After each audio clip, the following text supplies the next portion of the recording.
Olá pessoal, professor Wilson de volta agora com a nossa dica bisurada número 77. Um problema constante é a historinha do à medida que, na medida em que. Por que é problema? Porque as pessoas misturam os dois elementos coesivos, certo? Acabam colocando, por exemplo, na medida que ou à medida em que. Não existem, certo? Cuidado aqui, ó.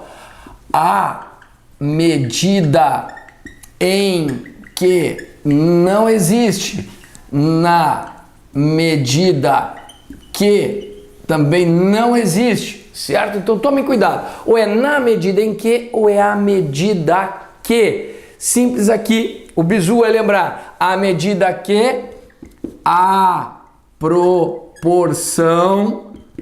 que, essa relação entre essas duas expressões aqui, ó, tá? Esse aqui é o bizu.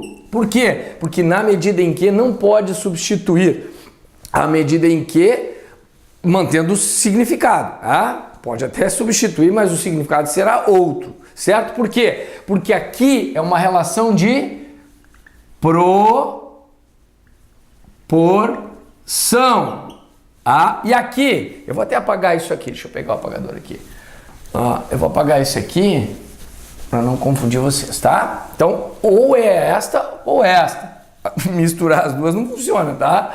E aqui é causa, certo? Então vamos ver funcionando? Olha aqui, vamos prosseguir as investigações na medida em que o caso não foi resolvido. Ou seja, porque, já que o caso não foi resolvido.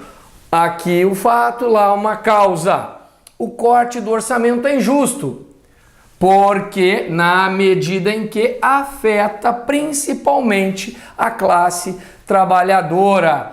Porque, a causa, certinho, agora aqui, à medida que a renda diminui, a proporção que a renda diminui, o brasileiro reduz gastos em lazer e cultura. Então diminui a renda, diminuem os gastos, diminui a renda, diminuem os gastos, certo? Mas nós não poderíamos colocar na medida em que, porque é causa... Claro, poderíamos. O brasileiro reduz gastos em lazer e cultura na medida em que a renda diminui. Por quê? Já que a renda diminui. Perfeito. Uma relação de causa e consequência. Então, gramaticalmente estaria correta a substituição? Sim. Semanticamente, o significado? Não mantém, é óbvio, outro significado. Então, tomem cuidado, certo? Então isso aqui seria assim, aqui seria a proporção que quanto mais diminui, mais se reduzem os gastos, tá? Muito bem. Faremos o cadastro à medida que, à proporção que os produtos forem chegando, certo? A proporção que, olha aí, coisa mais amor, facinho, cuidado então. Certo? Não vamos misturar essas conjunções, esses elementos coesivos aqui. Certo, queridos? Encontro vocês na próxima Dica Bisurada. Um abraço!